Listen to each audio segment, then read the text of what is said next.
Hey guys, this is Solution Podfic, and today we're going to be reading I Didn't Ask Did I by In Need of Supervision. This is Chapter 2.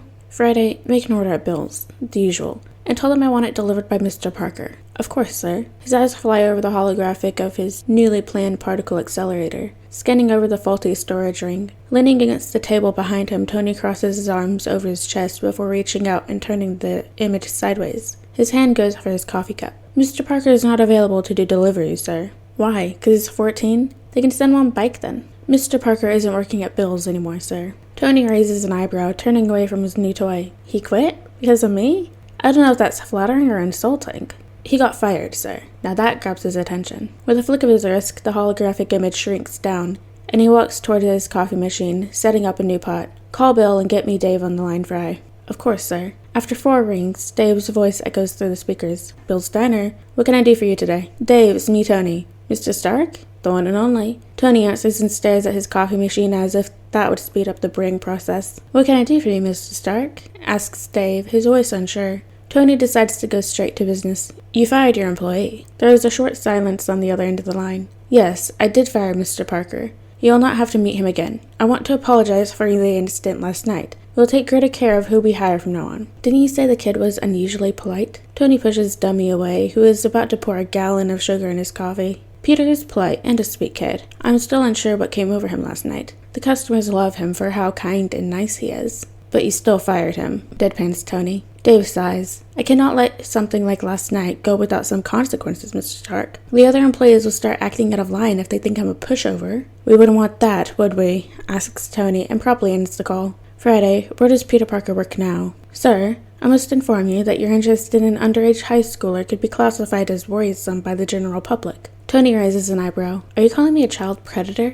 I wouldn't dream of it, sir. I forgot social norms do not mean much to you. Tony rolls his eyes before going over the information that pulls up on a holographic. I've never been a fan of Pizza Hut. 1 meat loafers with extra cheese, and don't let anyone else go to the door.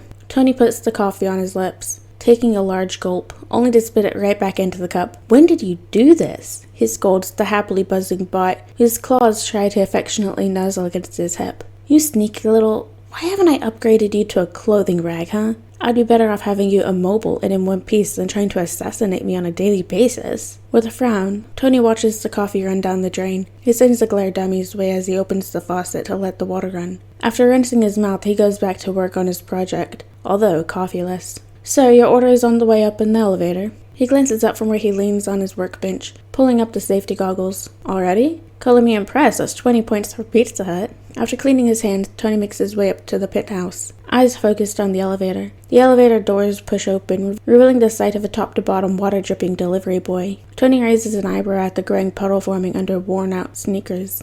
Well, well, well, what a coincidence to meet again. The boy doesn't bat an eye, even while standing in the elevator to the Avengers penthouse with Tony Stark awaiting him. You stalked me. The adult narrows his eyes at the accusing tone. You insulted me. The kid juts out his bottom lip, jaw clenching in tension as dark eyes glare from under his drenched cap up at Tony. Did not. Did to. Did not. Tony snorts. What are you, 5? The Parker kid glares some more. Old enough to know you're being a creep. Tony crosses his arms over his chest, not intimidated by the glowering teen. Okay, I'll bite. What's your deal, kid? There is a minuscule moment where the kid's frown shifts into surprise, before the tension on his face grows, bringing back the angry puppy look. I don't know what you're talking about. God, kids are exhausting. He should have ordered a coffee, too. What's your deal with me? Where does all the hatred come from? The kid shifts, smearing his pose, which would have looked more intimidating if he wasn't clutching the obnoxious red delivery bag in his pale hands. What? Never been called out for being an asshole before? Hey! Chastised Tony, but the kid's glare only turns icier. You got me fired. He says a statement, not a question. Tony shakes his head, hands on his hips. I didn't do anything. Whatever he had said, it must have been the wrong thing because the next moment, Tony had an angry kid standing in front of him, shoving a moist pizza box against his chest. That's exactly the problem with you,